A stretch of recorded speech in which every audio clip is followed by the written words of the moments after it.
أعوذ بالله من الشيطان الرجيم.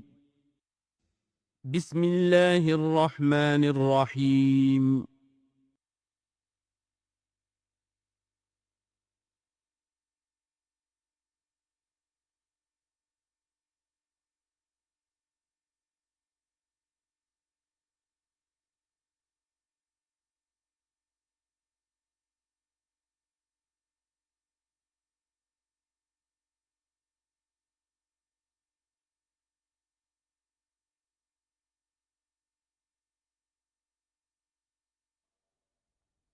الحمد للہ وکفا والصلاة والسلام علی عباده الذین اصطفا، خصوصاً علی افضلہم وخاتم النبیین محمد الامین وعلی آلہ وصحبہ اجمعین. اما بعد فقد قال اللہ تبارک وتعالی کما ورد فی سورة الزخرف: اعوذ باللہ من الشیطان الرجیم، بسم اللہ الرحمن الرحیم. حامیم والکتاب المبین انا جعلناہ قرآنا عربیا لعلکم تعقلون وَإِنَّهُ فِي أُمِّ الْكِتَابِ لَدَيْنَا لَعَلِيٌّ حَكِيمٌ. وقال تبارک وتعالی کما ورد فی سورة الواقعہ: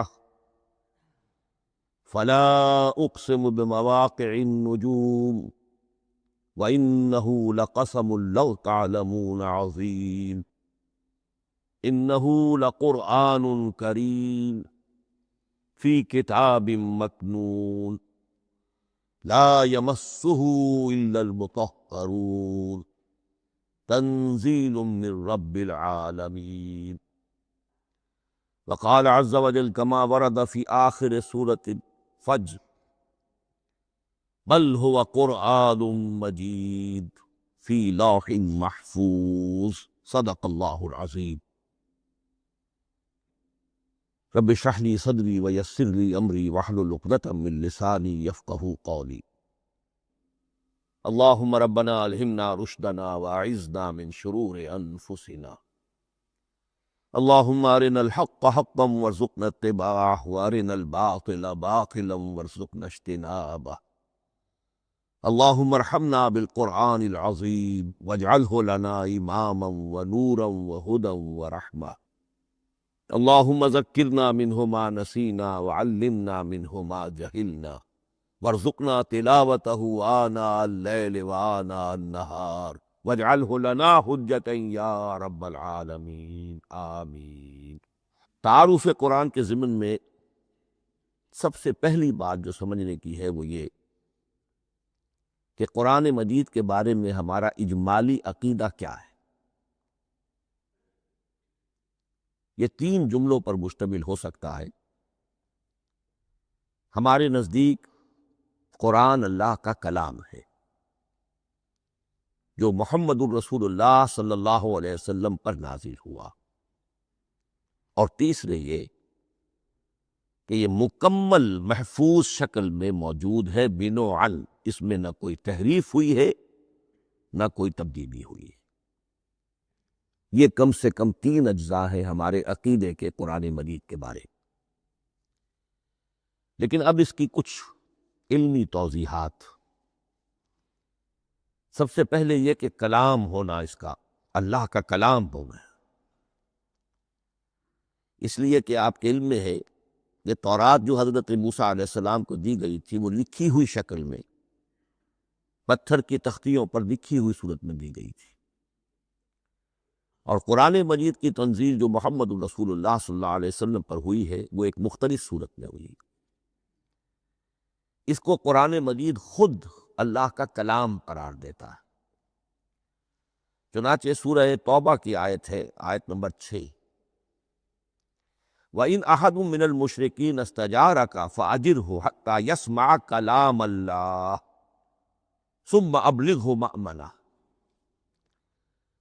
جب ہجرت کے 9ویں سال آخری وارننگ دی گئی تھی مشرکین عرب کو کہ اب صرف تمہیں چند مہینے کی مہلت دی جا رہی ہے، اس دوران میں آخری فیصلہ کر لو اسلام قبول کرنا ہے یا نہیں، اس لیے کہ اس کے بعد مشرکین عرب کے لیے کوئی رعایت نہیں ہوگی، جو لوگ اسلام قبول نہیں کریں گے انہیں تہہ تیغ کر دیا جائے گا۔ فَإِذَا انْسَلَخَ الْأَشْهُرُ الْحُرُمُ فَاقْتُلُوا الْمُشْرِكِينَ حَيْثُ وَجَدتُّمُوهُمْ، جب یہ مہلت ختم ہو جائے تو ان مشرکین کا قتل عام کرو۔ اس کی وضاحت پھر جب سورہ توبہ ہم پڑھیں گے تو اس وقت ہوگی، اس وقت یقیناً ذہن میں کچھ اشکالات آئیں گے، لیکن اس وقت اس ضمن میں تفصیلی بحث کا موقع نہیں۔ اب اس میں ایک استثناء رکھا گیا کہ ایک مشرک ہے، وہ چاہتا ہے کہ اتنا بڑا چیلنج جو ہمیں دے دیا گیا تو ہمیں موقع دیا جائے کہ ہم آئیں، آپ کے پاس بیٹھیں، کچھ دن رہیں، اللہ کا کلام سنیں، آپ کیا بات منوانا چاہتے ہیں، اس کے لیے کیا دلائل ہیں، اس کو اچھی طرح سمجھیں، اس کا ہمیں موقع ہونا چاہیے۔ اس کے لیے یہ آیت نازل ہوئی کہ وَإِنْ أَحَدٌ مِّنَ الْمُشْرِكِينَ اسْتَجَارَكَ، اے نبی اگر ان مشرکین میں سے کوئی شخص آپ سے پناہ طلب کرے فَأَجِرْ، اسے پناہ دیجئے، حَتَّى يَسْمَعَ كَلَامَ اللَّهِ، یہاں تک کہ وہ اللہ کا کلام سن لے۔ ثُمَّ أَبْلِغْهُ مَأْمَنَا، پھر یہ بھی نہیں کہ اسی وقت اسے کہا جائے کہ تم مانتے ہو یا نہیں مانتے، نہیں، پھر اسے اس کے امن کے مقام پر پہنچا دو۔ یہ جو آیت ہے اس میں لفظ کلیئر آ گیا کہ قرآن مجید اللہ کا کلام ہے۔ لیکن اب اسی تل کے اوٹ میں پہاڑ والا مسئلہ ہے، ٹپ آف آئس برگ، اس کے نیچے وہ کتنا بڑا تودا ہوتا ہے۔ کلام جو ہے اللہ تعالیٰ کی صفت ہے، اور یہ بڑا مسئلہ گہرا ہے، اور علم کلام کا ایک بڑا پیچیدہ مسئلہ ہے کہ ذات باری تعالیٰ اور اس کی صفات کے مابین کیا ربط و تعلق ہے۔ آیا صفات ذات کا جز ہیں، جزو لا ینفک ہے، حصہ ہے، یا کچھ زائد بر ذات ہے، جس کو علامہ اقبال نے ایک جگہ کہا ہے صفات ذات حق، حق سے جدا یا عین ذات۔ یہ ہمارے علم کلام کا ایک بڑا پیچیدہ مسئلہ ہے، لیکن یہ کہ اس میں متکلمین کا جو تقریباً اجماعی فیصلہ ہے وہ دو لفظوں میں آتا، لا عین ولا غیر۔ اللہ کی صفات نہ تو اس کی ذات کا عین ہے نہ اس کی ذات سے غیر ہے۔ بہت پیچیدہ شکل ہے، اور یہ بھی اس وقت کا میرا موضوع نہیں ہے، میں صرف کسی اور موضوع کے لیے صرف حوالے دے رہا ہوں۔ بہرحال قرآن مجید کا جو تعلق ہے ذات باری تعالیٰ کے ساتھ، وہ اس مسئلے سے بخوبی واضح ہو جاتا ہے کہ چونکہ یہ اللہ تعالیٰ کی صفت ہے، اور صفت کو ہم یہ نہیں کہہ سکتے کہ وہ ذات باری تعالیٰ سے جدا ہے، یہ بھی نہیں کہہ سکتے کہ اس کی ذات کا جزو لا ینفک ہے۔ کچھ اسی طرح کا تعلق ہے قرآن مجید کا ذات باری تعالیٰ کے ساتھ، لیکن یہ مسئلہ قرآن مجید میں خود بیان ہوا، اور سورہ حشر کی آیت میں تو یہ فرمایا گیا، اللہ تعالیٰ نے اپنے اس کلام کی عظمت کو یوں بیان کیا، وہ عظمت کما ہیا، جیسے کہ وہ فی الواقع ہے، اور جس کا کہ گویا کہ پورا ادراک ہمارے لیے اپنی بہت سی محدودیتوں کی وجہ سے ممکن نہیں ہے۔ لیکن ایک تمثیل کے پیرائے میں سمجھایا، لو انزلنا ھذا القرآن علی جبل لرأیتہ خاشعا متصدعا من خشیۃ اللہ وتلک الامثال نضربها للناس لعلهم یتفکرون۔ اگر ہم نے اس قرآن کو کسی پہاڑ پر اتار دیا ہوتا تو تم دیکھتے کہ وہ دب جاتا اور پھٹ جاتا اللہ کے خوف سے۔ اور یہ مثالیں ہیں جو ہم لوگوں کے لیے بیان کرتے ہیں تاکہ وہ غور کریں، تدبر کریں، سمجھیں۔ ما لا یدرک کلہ لا یترک کلہ، اگرچہ بتمام و کمال عظمت قرآن کا فہم ان کے لیے ممکن نہیں ہے، لیکن کسی درجے میں تو کچھ انعکاس اس کا ہو جائے، کچھ اندازہ ہو جائے، انسان اپنی ذہنی سطح کے اعتبار سے اس کی مناسبت سے کسی درجے میں عظمت قرآن کا اندازہ کر لے، تو اللہ تعالیٰ کے ان الفاظ کو سامنے رکھے کہ لو انزلنا ھذا القرآن علی جبل لرأیتہ خاشعا متصدعا من خشیۃ اللہ۔ اب اس آیت کو سمجھنے کے لیے سورہ اعراف کی آیت نمبر 143 کو سمجھنا ہوگا، اسی اصول کے تحت کہ القرآن یفسر بعضہ بعضا، قرآن کا ایک حصہ دوسرے حصے کی تشریح کرتا ہے۔ وہاں یہ واقعہ بیان ہوا ہے کہ حضرت موسیٰ علیہ السلام کو جب اللہ تعالیٰ نے کوہ طور پر طلب فرمایا 30 راتوں کے لیے، جس میں بعد میں 10 کا اضافہ کر کے وہ ایک 40 رات کا ایک کورس بنا، دن رات۔ اس موقع پر جو مخاطبہ الہی، مکالمہ الہی سے مشرف ہوئے حضرت موسیٰ علیہ السلام، تو ان کی آتش شوق بھڑکی اور انہوں نے بڑی جرأت کر کے یہ درخواست کر دی، رب ارنی انظر الیک، پروردگار مجھے اپنا دیدار بھی عطا فرما، مجھے موقع عنایت فرما، میں تجھے دیکھ سکوں۔ یہ ان کی وہ آتش شوق کا مسئلہ ہے۔ لیکن جواب کیا ملا؟ لن ترانی، تو مجھے ہرگز نہیں دیکھ سکتے، ولیکن انظر الی الجبل فإن استقر مکانہ فسوف ترانی۔ لیکن ظاہر بات ہے کہ حضرت موسیٰ علیہ السلام کو بات سمجھانے کے لیے کچھ مشاہدہ بھی کرانا تھا۔ فرمایا تم مجھے نہیں دیکھ سکتے، البتہ اس سامنے کے پہاڑ پر نگاہ جماؤ، ہم اس پر اپنی ایک تجلی ڈالیں گے۔ یہ اگلی الفاظ کے اندر وضاحت ہے، میں یہاں پہلے سے بیان کر رہا ہوں سمجھانے کے لیے۔ اگر وہ پہاڑ ہماری اس تجلی کو، تجلی کسے کہتے ہیں؟ جلا، روشنی، تو اللہ تعالیٰ کی طرف سے وہ خاص اس کے نور کا جب پرتو ہوتا ہے کسی شے پر تو وہ اس کی تجلی ہے۔ ہم اپنی ایک تجلی اس پہاڑ پر ڈالیں گے، اگر وہ اس کو جھیل جائے، اپنی جگہ کھڑا رہ جائے، تو تم سمجھنا کہ شاید تم بھی ہمیں دیکھ سکو۔ فلما تجلی ربہ للجبل، اب یہاں وہ لفظ آ گیا، جب اللہ نے تجلی اپنی پہاڑ پر ڈالی، جعلہ دکا وخر موسیٰ صعقا، وہ پہاڑ ریزہ ریزہ ہو گیا اور حضرت موسیٰ بے ہوش ہو کر گر گئے۔ اب یہ بے ہوش ہو کر گر جانا، جبکہ وہ تجلی براہ راست بھی نہیں ہے، بالواسطہ ہے۔ مشاہدہ جو کر رہے حضرت موسیٰ وہ بالواسطہ ہے، تجلی پہاڑ پر ہے، لیکن یہ کہ اس کا بھی بالواسطہ اس کا جو ایک ہوا ہے، اس کی جو تاثیر ہوئی حضرت موسیٰ علیہ السلام پر کہ وہ اس کی تاب نہ لا سکے اور بے ہوش ہو کر گر گئے۔ یہاں سے یہ بات سمجھ میں آتی ہے کہ یہ تجلی یہ ذات باری تعالیٰ تھی جس نے کوہ طور کو جلا کر بھسم کر دیا یا ٹکڑے ٹکڑے کر دیا، ریزہ ریزہ کر دیا۔ اب ذات الہی کے ساتھ جو تعلق ہے کلام الہی کا، اور یہ صفت جو لا عین ولا غیر کے درجے میں ہے ذات کے ساتھ، تو وہی تاثیر اس کلام الہی کی بھی ہے۔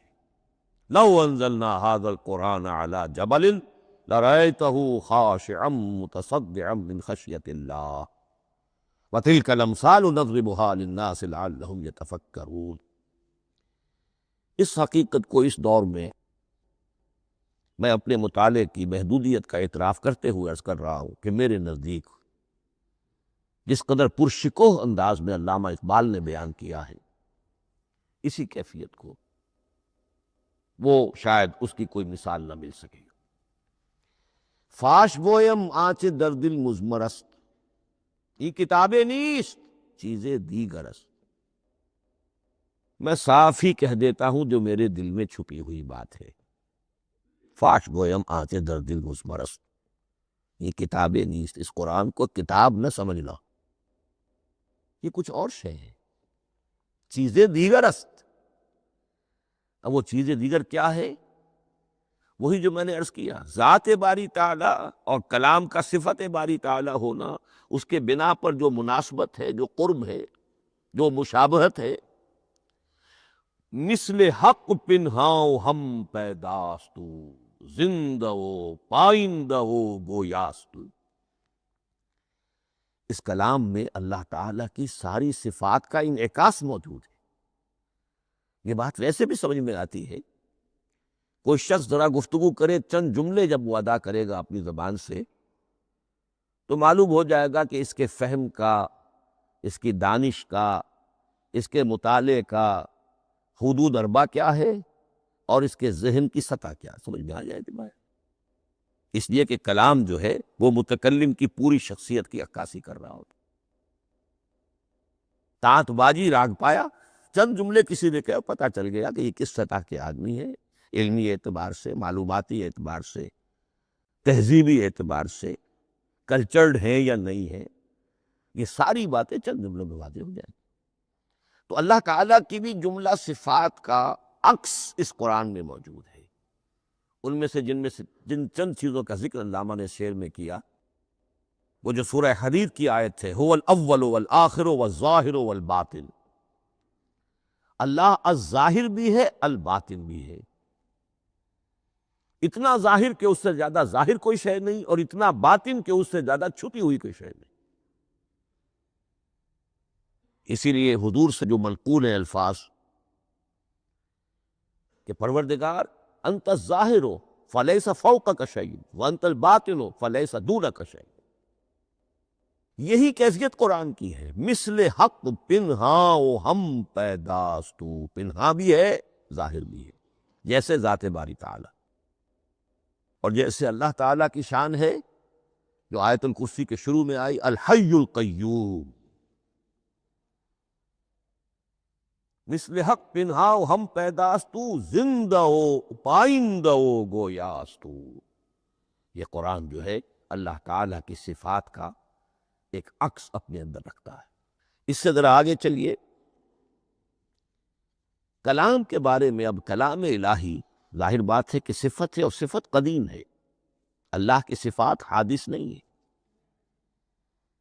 اللہ کی ذات بھی قدیم ہمیشہ سے ہے، اور اس کی صفات بھی قدیم ہمیشہ سے. اور یہ جو کلام الہی ہے، ظاہر بات ہے کہ یہ جو ہماری زبان کے حروف و اصوات ہیں، کلام الہی تو ان سے منزہ ہے، مبرہ ہے، ماورا ہے، اعلیٰ ہے، عرفہ ہے. ہماری زبانوں کے حروف و اصوات، الفابیٹس جگہ جگہ تبدیل ہو جائیں گے. انگریزی کے کچھ اور ہیں، اردو کے کچھ اور ہیں، عربی کے کچھ اور ہیں. کلام الہی ان تمام سے آگاہ، عرفہ، منزہ اور مبرہ ہے. یہ کلام الہی جب بھی نازل ہوا ہے، ظاہر بات ہے حضرت موسیٰ پر اگر کتاب اتاری گئی، وہ بھی علم الہی سے آئی، لیکن وہ عبرانی زبان میں آئی. حضرت عیسیٰ علیہ السلام پر انجیل اتاری گئی، ہم یقین سے نہیں کہہ سکتے، دو میں سے کسی ایک زبان میں اتاری گئی ہوگی، یا عبرانی ہوگی، اس لیے کہ شام کے جس علاقے میں، فلسطین کے جس علاقے میں ان کی پیدائش ہوئی، اور جہاں وہ دعوت و تبلیغ کے لیے گھومتے رہے، اس کے عوام کی زبان تھی آرامی، اور خواص کی زبان تھی عبرانی، ہیبریو. تو یا تو وہ بھی تورات کی طرح عبرانی ہی میں نازل ہوئی تھی، یا آرامی میں ہوگی. لیکن اب کوئی نسخہ نہ ہیبریو کا، کوئی قدیم نسخہ دنیا میں موجود ہے، نہ آرامی کا. جو سب سے پرانا نسخہ ملتا ہے انجیل کا، وہ اس کا ترجمہ ہے، لیٹن زبان کا ترجمہ ہے، یا گریک ترجمہ ہے، اصل کوئی نہیں. بہرحال جب وہ کلام الہی محمد الرسول اللہ پر نازل ہوا، اب اس نے حروف و اصوات کا وہ جامہ پہنا کہ جو عربی زبان کے ہیں. یہی وجہ دیکھیے، میں نے جو آیت سورہ حامیم، یہ جو سلسلہ سور ہے اس میں سے سورہ زخرف کی آیت جو میں نے آپ کو سنائی، حامیم والکتاب المبین انا جعلناہ قرآنا عربیا لعلکم تعقلون. ہم نے بنا دیا ہے اپنے اس کلام کو قرآن عربی، اس کو عربی حروف و اصوات کا جامہ ہم نے پہنا دیا ہے. انا جعلناہ قرآنا عربیا لعلکم تعقلون، کہ چونکہ مخاطب اول جو قوم تھی امیین، ان کی زبان عربی تھی، لعلکم تعقلون، تاکہ تم اس کو سمجھ سکو. اب اس سے آگے چلیے. اصل قرآن مجید کے 3 مقامات سے معلوم ہوتا ہے. اصل قرآن اللہ کے پاس ہے. یہ قرآن جو ہمارے پاس ہے، مصحف ہے، مصحف عثمان رضی اللہ تعالی عنہ، یہ اس قرآن کی مصدقہ نقل ہے. اصل قرآن کہاں ہے؟ ایک جگہ فرمایا بل ہوا قرآن مجید فی لوح محفوظ، لوح محفوظ میں ہے، اصل قرآن وہ ہے۔ اسی طریقے سے اسی سورہ زخرف کی اگلی آیت کیا ہے؟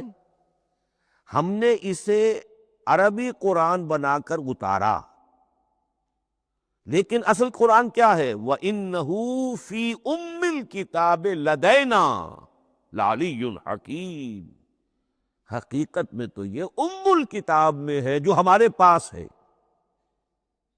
اور علی ہے بہت بلند، حکیم بڑی حکمت والا، یا محکم مضبوط، حکیم کے دونوں معنی۔ استحکام بھی اسی ہے کاف اور بیم کے مادے سے بنا ہے، کسی شے کا پختہ ہو جانا، مضبوط ہو جانا، اور عقل کی پختگی وہ حکمت ہے، وہ دانائی ہے۔ اس اعتبار سے نوٹ کیجئے اصل قرآن کہاں ہے؟ لوح محفوظ میں۔ اصل قرآن کہاں ہے؟ ام الکتاب میں۔ اسی کو کہا گیا ہے ایک اور مقام پر فی صحف مکرمۃ مرفوعۃ مطہرۃ بایدی سفرۃ کرام بررہ۔ یہ قرآن، اصل قرآن تو بڑے صحیفوں میں، ان صحیفوں میں ہے، ان صفحات میں ہے، ان اوراق میں ہے، جس کی شان کیا ہے؟ مکرمۃ، ان کی انتہائی تعظیم کی جاتی ہے، مطہرۃ، نہایت پاک صحیفے، فی صحف مکرمۃ، مرفوعۃ بلند و بالا، مطہرۃ بِأَيْدِي سَفَرَةٍ کرام بررہ، ان فرشتوں کے ہاتھ میں جو بہت باعزت، بہت اونچے درجے کے، ان کے ہاتھوں میں ہے۔ وہ لوگ ہیں کہ جو جن کی تحویل میں ہے یہ کلام پاک، فی صحف مکرمۃ مرفوعۃ مطہرۃ بِأَيْدِي سَفَرَةٍ کرام بررہ۔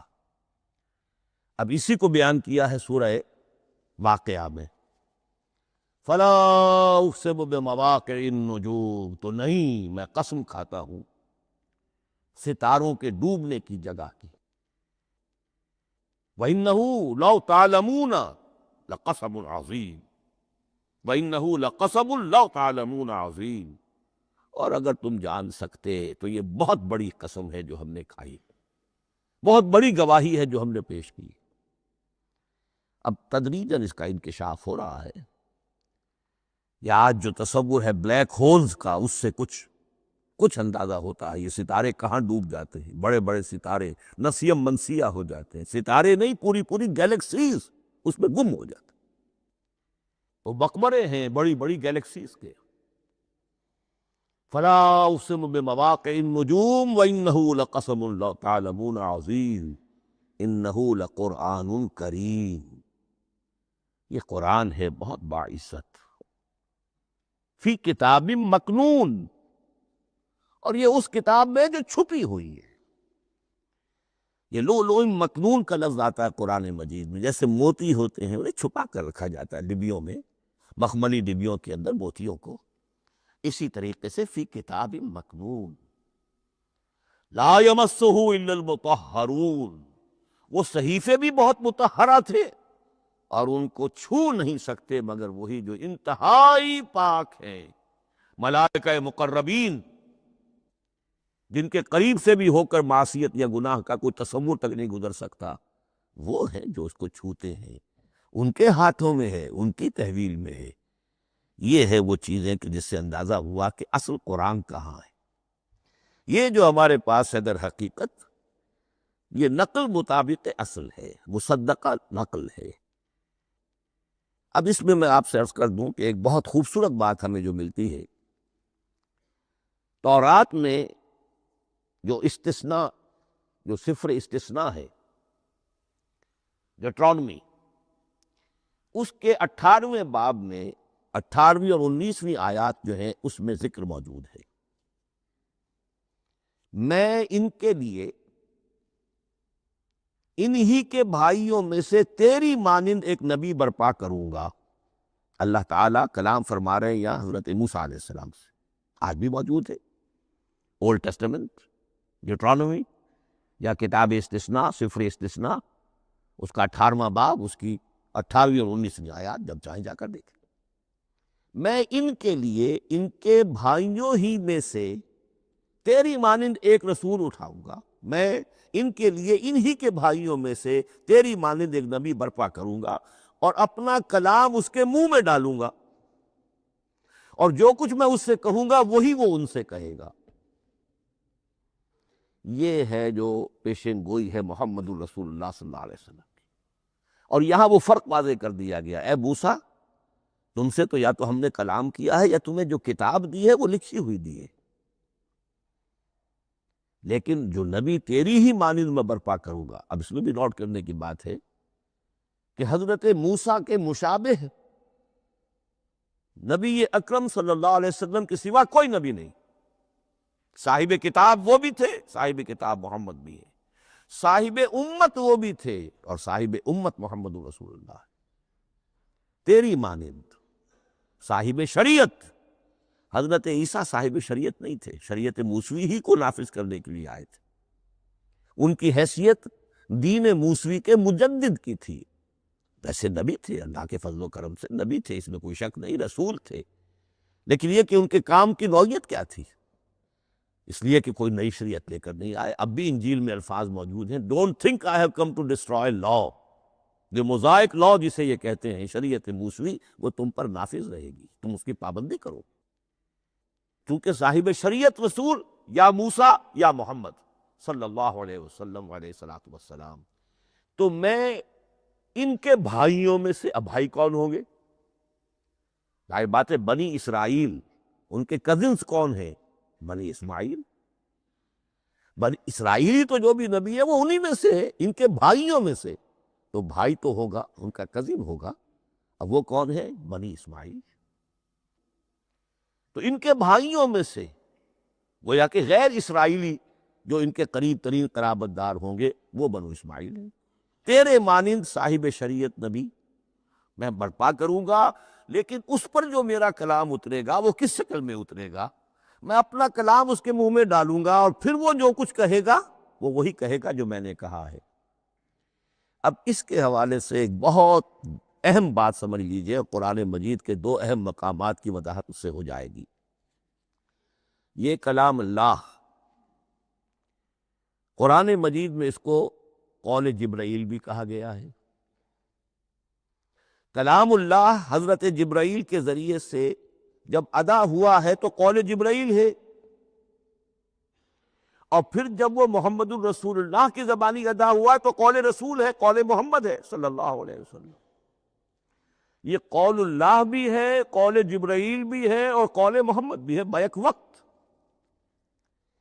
یہ بات دیکھیے سورۃ تکویر، اذا الشمس کورت، انہ لقول رسول کریم ذی قوت عند ذی العرش مکین مطاع ثم امین وما صاحبکم بمجنون۔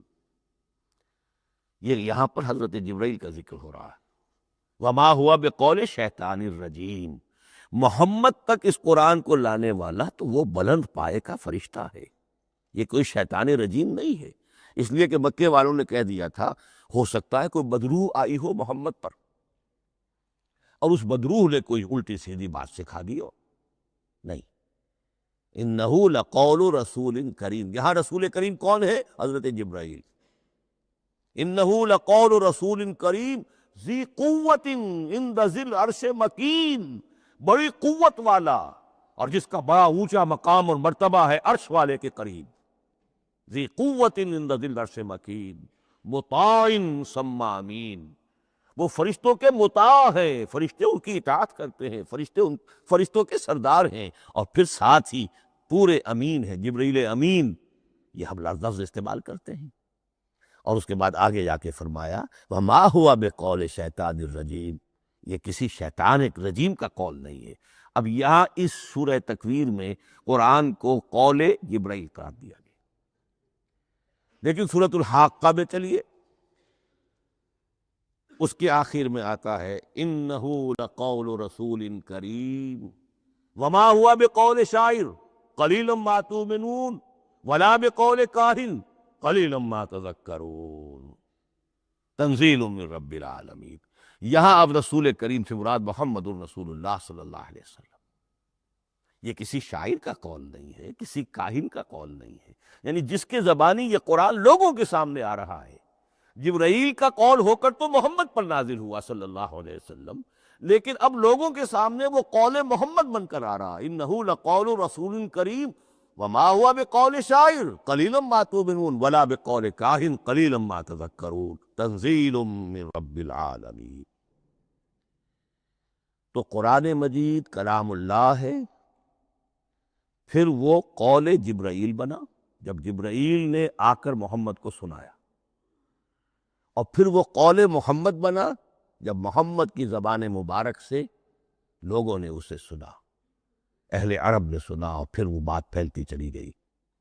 اب آخری بحث اس موضوع پر جو ہے وہ یہ ہے، کلام الہی کی 3 صورتیں ہیں جو قرآن مجید میں سورہ شورى کی آیت نمبر 51 میں بیان ہوئی۔ وَمَا كَانَ لِبَشَرٍ أَن يُكَلِّمَهُ اللَّهُ، کسی بشر، کسی انسان کی یہ حیثیت نہیں ہے، مقام نہیں ہے کہ اللہ اس سے کلام کرے۔ یہ نہیں کہا کہ اللہ کے لیے ممکن نہیں ہے، نہیں، اللہ کے لیے تو ہر شے ممکن ہے، لیکن کسی بشر کا یہ مقام نہیں ہے کہ اللہ اس سے کلام کرے۔ مخلوق ہے، بشر ہے۔ مَا كَانَ لِبَشَرٍ أَن يُكَلِّمَهُ اللَّهُ إِلَّا اب 3 شکلیں آئیں، إِلَّا وَحْيًا او من وراء حجاب او يرسل رسولا فیوحی بإذنہ ما یشاء انہ علی حکیم۔ 3 صورتیں ہیں کلام الہی کی، یا تو براہ راست اللہ وحی کرتا ہے بغیر کسی فرشتے کی درمیان میں ذریعہ بنائے ہوئے، اسی کا نام الہام ہے، اسی کا نام تحدیث ہے۔ یہ غیر نبی کے ساتھ بھی ہوتا ہے۔ حضور نے فرمایا ہر نبی کی امت میں محدث ہوتے تھے جن سے اللہ کلام کرتا تھا، اور میری امت کا محدث عمر ہے رضی اللہ تعالی۔ محدث، محدث نہیں، محدث کے معنی ہے علم حدیث کا ماہر۔ امام بخاری محدث ہے، امام مسلم محدث ہے۔ محدث تحدیث سے مفعول بنا، جس سے بات کی جاتی ہے، محدث۔ اللہ بات کرتا ہے، اللہ دل میں ڈال دیتا ہے، القاء ہو جاتا ہے، الہام ہو جاتا ہے، کوئی فرشتہ درمیان میں نہیں، براہ راست۔ دوسری شکل کلام کی کیا ہے؟ او من ورائے حجاب، یہ ہمارے علم کی حد تک صرف حضرت موسیٰ علیہ السلام کی شان ہے، استثنائی شان۔ وَكَلَّمَ اللَّهُ مُوسَىٰ تَكْلِيمًا، اور موسیٰ کے ساتھ تو اللہ نے کلام فرمایا جیسے کہ کلام کیا جاتا ہے۔ فرق کیا تھا؟ من ورائے حجاب، پردہ تھا، دیکھ نہیں سکتے تھے، تبھی تو ان کی وہ آتش شوق بھڑکی تھی۔ کیا قیامت ہے کہ چلمن سے لگے بیٹھے ہیں، صاف چھٹتے بھی نہیں، سامنے آتے بھی نہیں، کلام بھی فرما رہے ہیں، لیکن یہ کہ بات مجھے دیدار عطا کرنے کے لیے تیار نہیں، رب ارنی انظر الیک۔ لیکن یہ جو کلام ہے ہمارے علم کی حد تک براہ راست اس دنیا میں حضور سے ہوا ہے معراج کی شب، لیکن وہ 7ویں آسمان پر ہوا۔ اس دنیا میں ہمارے علم کی حد تک یہ کلام براہ راست من ورائے حجاب صرف حضرت موسیٰ علیہ السلام کی استثنائی شان۔ اور تیسرا ہے او یرسل رسولا فیوحی باذنہ ما یشاء، یا تیسری صورت یہ کہ اللہ کسی پیغامبر کو بھیجتا ہے جو وحی کرتا ہے جو اللہ چاہتا ہے۔ یہ تیسری شکل ہے وحی کی۔ قرآن مجید اس تیسری شکل میں نازل ہوا ہے محمد الرسول اللہ صلی اللہ علیہ وسلم۔ حضور کو جو الہام ہو جاتے تھے، جو حضور کو القاء ہو جاتا تھا، جو آپ کے دل میں براہ راست اللہ کی طرف سے وحی آتی تھی، وہ قرآن میں شامل نہیں ہے۔ اگرچہ حضور کے خواب بھی سچے تھے، وہ بھی اللہ کی طرف سے ہوتے تھے، شیطان کی آمیزش نہیں ہو سکتی تھی، لیکن یہ بھی قرآن میں شامل نہیں ہے۔ قرآن میں شامل ہے تیسری قسم کی وحی، او یرسل رسولا، پھر ہم بھیجتے ہیں ایک پیغامبر کو فرشتوں میں سے، اللہ یستفی من الملائکۃ رسلا ومن الناس، اللہ چن لیتا ہے فرشتوں میں سے بھی اپنا پیغامبر اور انسانوں میں سے بھی۔ تو فرشتے کے ذریعے سے ایک فرشتہ جو اللہ سے لیتا ہے اور انسان رسول انسان تک پہنچا دیتا ہے۔ اب وہ رسول انسان، رسول بشر جو ہے وہ اپنے ہم نوع ہم جنس لوگوں کو پہنچا۔ تو اللہ یستفی من الملائکۃ رسلا ومن الناس، یہاں وہی بات فرمائی، او یرسل رسولا فیوحی باذنہ ما یشاء، پھر وہ وحی کرتا ہے اللہ کے حکم سے جو اللہ چاہتا ہے۔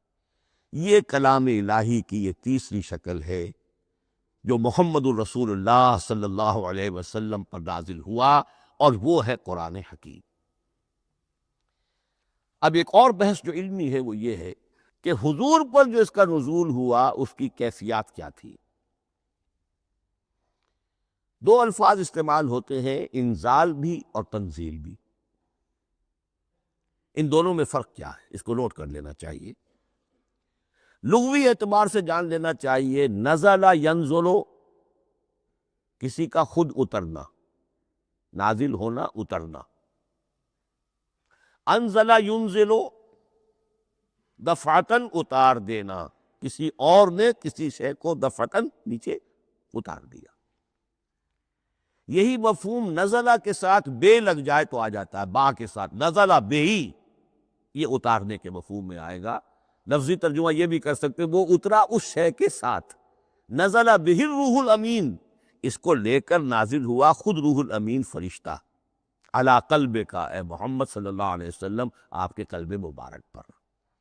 تو نزلہ بے اور انزال اس کے معنی ایک ہی ہے، لیکن اگلا لفظ ہے تنزیل، نزل ینزل تنزیلا، اس کے معنی ہے رفتہ رفتہ، تدریجاً، نجمن نجمن، تھوڑا تھوڑا کر کے، وقفے وقفے سے اتارنا۔ جیسے عربی میں اعلام کہیں گے کسی کو کچھ بتا دینا، باخبر کر دینا، مطلع کر دینا، بھائی مطلع کر دیا میں نے، اب تم جانو تمہارا کام، یہ اعلام کہلائے گا۔ تعلیم کسے کہتے ہیں؟ سکھانا، درجہ بدرجہ، دیکھنا اس کی استعداد کیا ہے، آج یہ کیا بات سمجھ سکتا ہے، میں اتنے ہی درجے تک سمجھاؤں، اب کل میں اسے مزید سمجھاؤں گا، پرسوں مزید سمجھاؤں گا۔ یہ درجہ بدرجہ کسی شے کو سمجھانا، یہ تعلیم ہے۔ تو انزل ینزل انزالا، یہ ہے اتار دینا دفعتاً، اور نزل ینزل تنزیلا، یہ ہے تدریجاً اتارنا۔ اب قرآن مجید کے لیے یہ دونوں الفاظ مستعمل ہیں، لیلۃ القدر اور لیلۃ المبارکہ۔ اب یہ دو بھی نوٹ کر لیجئے، قرآن مجید میں چونکہ اہم مضامین کم سے کم دو جگہ پر ضرور آتے ہیں۔ انا انزلناہ فی لیلۃ القدر، یہاں انزلنا ہے، نزلنا نہیں ہے، انزلنا ہے، ہم نے اتارا اس کو لیلۃ القدر میں۔ اور باقی صورت تو آپ کو یاد ہوگی، وما ادراک ما لیلۃ القدر، لیلۃ القدر خیر من الف شہر، تنزل الملائکۃ والروح فیہا باذن ربہم من کل امر، سلام ہی حتی مطلع الفجر۔ لیکن یہ اہم مضمون قرآن مجید میں دوسری جگہ بھی ہے، سورہ دخان کے شروع میں فرمایا حامیم والکتاب المبین انا انزلناہ فی لیلۃ مبارکۃ انا کنا منذرین فیہا یفرق کل امر حکیم امرا من عندنا انا کنا مرسلین رحمتا من ربک انہ هو السمیع العلیم۔ یہ لیلۃ المبارکہ ہے، ایک ہی ہے، لیلۃ القدر اور لیلۃ المبارکہ، ان دونوں کے لیے وہی انزلنا کا لفظ آیا۔ لیکن یہ کہ سابقہ کتابوں کے اعتبار سے قرآن مجید کا فرق واضح کیا گیا ہے، مثلا سورہ نساء کی آیت نمبر 136 بہت نمایاں ہے، بہت نمایاں۔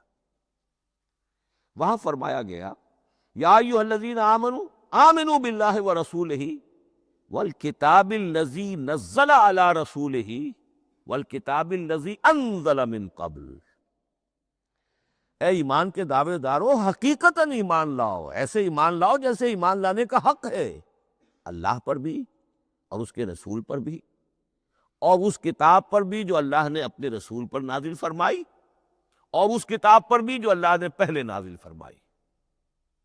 لیکن نازل کے لیے یہاں آیا حضور کے لیے والکتاب الذی نزل علی رسولہ، تنزیل کی شکل میں، اور تورات کے لیے والکتاب الذی انزل من قبل، وہ تو دفعۃ واحدا لکھی ہوئی تختیوں کی شکل میں حضرت موسیٰ علیہ السلام کو دے دی گئی تھی۔ تو یا ایھا الذین آمنوا آمنوا باللہ ورسولہ والکتاب الذی نزل علی رسولہ والکتاب الذی انزل من قبل۔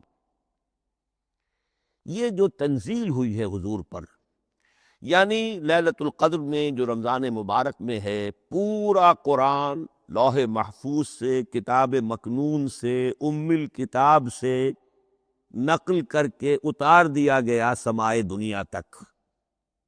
پہلا آسمان جسے ہم کہتے ہیں سمائے دنیا، وہ آسمان جو قریب ترین ہے دنیا کے، وہاں سے اب یہ درجہ بدرجہ تھوڑا تھوڑا چند آیتیں، چند سورتیں، پھر آیتیں، پھر سورتیں، یہ نازل ہوا محمد الرسول اللہ صلی اللہ علیہ وسلم پر۔ گویا کہ پہلا مرحلہ انزال کا ہے، پورا قرآن لوح محفوظ یا کتاب مکنون یا ام الکتاب سے نقل کر کے اتار دیا گیا سمائے دنیا تک۔ یہ ہے انزل ینزل انزالا، انا انزلناہ فی لیلۃ القدر انا انزلناہ فی لیلۃ مبارکہ۔ لیکن محمد الرسول اللہ پر یہ نازل ہوا اب تھوڑا تھوڑا، نجمن نجمن، درجہ بدرجہ، تدریجاً۔ یہ ہے تنزیل۔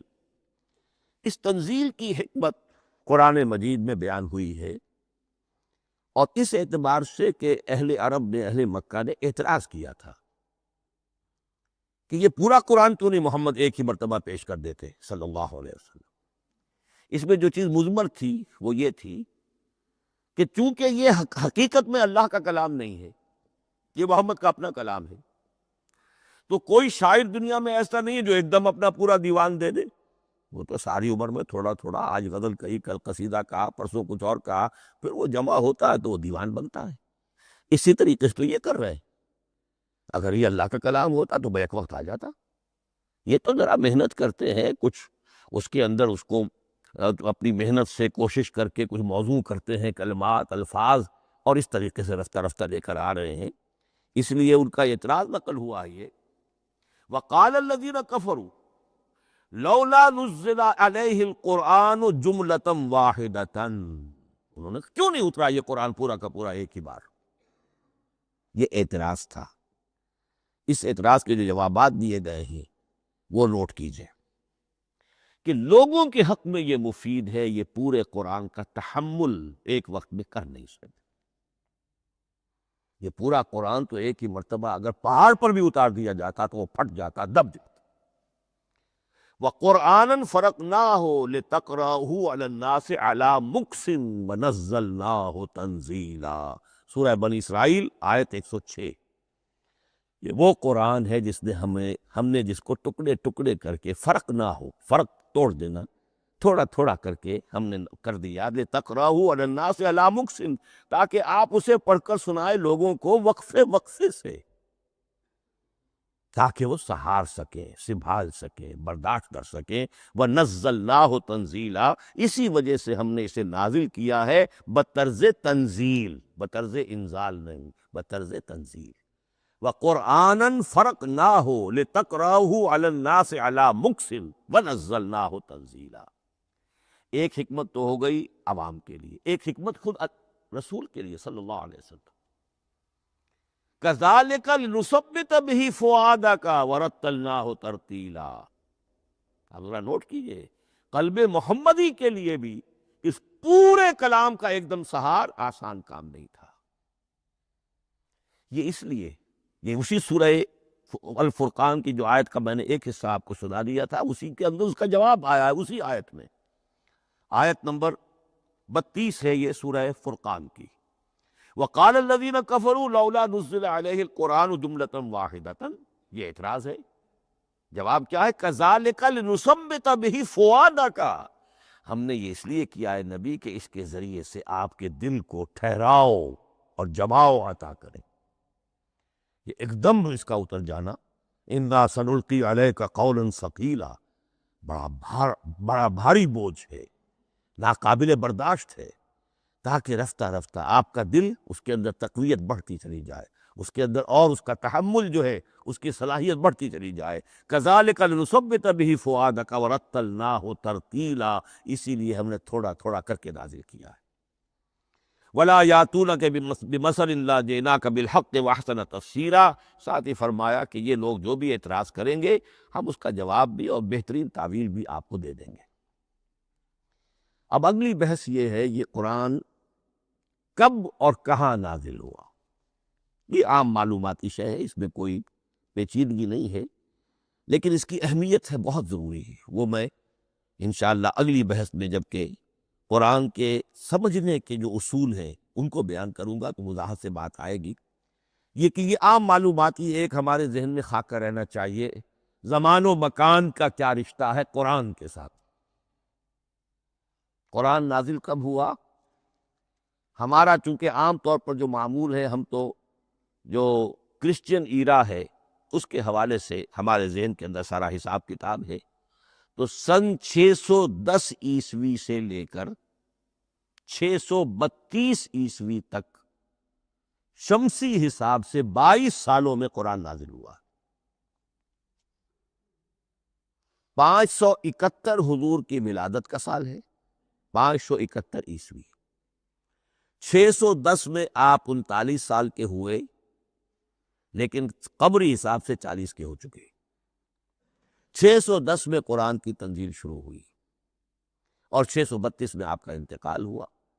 22 برس زمانی اعتبار سے نقشہ ذہن میں رکھیے، اور اسے ہم اگر دوسرے حساب سے کہیں گے تو عام الفیل، وہ جو ابرہہ آیا تھا بیت اللہ کو ڈھانے کے لیے، وہ سال عربوں میں بہت مشہور ہو گیا تھا، اور وہی سال حضور کی ولادت کا ہے، تو عام الفیل ہی میں حضور کی ولادت ہوئی، لہذا 40 عام الفیل میں قرآن مجید کا نزول شروع ہوا، اور 11 ہجری تک یہ 23 برس بنتے ہیں قمری حساب سے۔ ایک رائے یہ بھی ہے کہ قرآن کا نزول 20 برس میں ہوا ہے، اور اس میں وضاحت یہ ہے کہ پہلے 3 سال اللہ تعالی نے ایک فرشتے کو، حضرت اسرافیل علیہ السلام کو مامور کیا تھا حضور کی تعلیم پر۔ دنیاوی اعتبار سے حضور نے کوئی تعلیم حاصل نہیں کی، آپ امی تھے، آپ نے دنیاوی اعتبار سے کسی کے سامنے زانو تلمس طے نہیں کیا، کہیں کوئی تعلیم حاصل نہیں کی، کہیں کوئی تحصیل علم نہیں کی، لیکن اللہ تعالیٰ نے علمہ شدید القویٰ، اللہ تعالیٰ نے جو کچھ انہیں سکھایا ہے، جو علم انہیں عطا کیا ہے، تو ایک روایت یہ ہے کہ 3 برس تک، اور اس کے بعد پھر قرآن نازل ہونا شروع ہوا، تو 20 برس تک قرآن نازل ہوا۔ لیکن وہ لوگ بھی مانتے ہیں کہ سورہ علق کی آیتیں نازل ہو چکی تھی، پھر 3 برس کا وقفہ ہے۔ سورہ علق کی آیتیں کیا ہے؟ جو پہلی وحی ہے، اقرأ بسم ربک الذی خلق، خلق الانسان من علق، اقرأ وربک الاکرم الذی علم بالقلم، علم الانسان ما لم یعلم۔ گویا کہ بسم اللہ ہو رہی ہے محمد الرسول اللہ صلی اللہ علیہ وسلم کی تعلیم کی، اور جن گھرانوں میں یہ رواج ابھی تک چل رہا ہو، بسم اللہ بچوں کی کراتے ہیں، ایک تقریب کی شکل میں منعقد کرتے ہیں، ہمارے ہاں یہ رواج تھا، اب ہم چھوڑ چکے ہیں، کہ جو تقریب بھی حضور کی اور صحابہ کی زندگیوں سے ثابت نہ ہو، ہمیں کوشش کرنی چاہیے کہ ان تقریبات کا سلسلہ منقطع کر۔ ما انا علیہ واصحابی، ہماری تقریبات جو ہے وہ بس وہیں تک محدود رہنی چاہیے۔ بہرحال وہ جو ایک چلتی ہے روایت، 4 سال 4 مہینے 4 دن کا بچہ یا بچی ہے تو بسم اللہ یہی آیتیں پڑھی جاتی ہیں، پڑھ تو نہیں سکتا، انگلی رکھ کر پڑھانے والا کوئی عالم دین بیٹھ جاتا ہے سامنے، وہ نہا دھو کر بچہ یا بچی بیٹھی ہوئی ہے، اور اس کو اقرأ بسم ربک الذی خلق، خلق الانسان من علق، اقرأ وربک الاکرم الذی علم بالقلم، علم الانسان ما لم یعلم۔ اب اس میں تو سارا پڑھنے پر زور ہے، حصول علم پر زور ہے، کسی تبلیغ کا حکم ہی نہیں، ابھی رسالت کا کوئی تذکرہ کچھ بھی نہیں، اس میں تو قیامت کا بھی کوئی ذکر نہیں۔ اب اس کے بعد روایت یہ ہے کہ 3 برس تک پھر حضرت اسرافیل دن رات حضور کے ساتھ رہے ہیں اور آپ کی تعلیم ہوئی ہے، اور پھر 3 برس کے بعد پھر وحی کا سلسلہ شروع ہوا ہے، واللہ عالم۔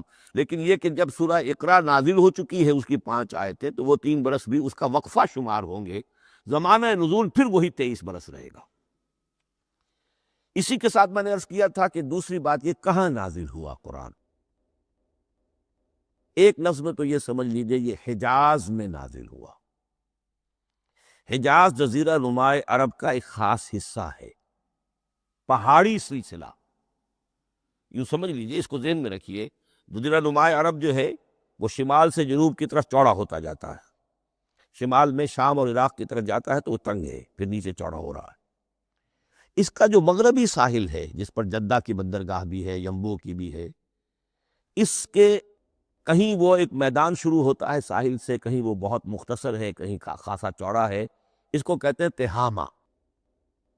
پھر ایک پہاڑی سلسلہ ہے، اس کو کہتے ہیں حجاز۔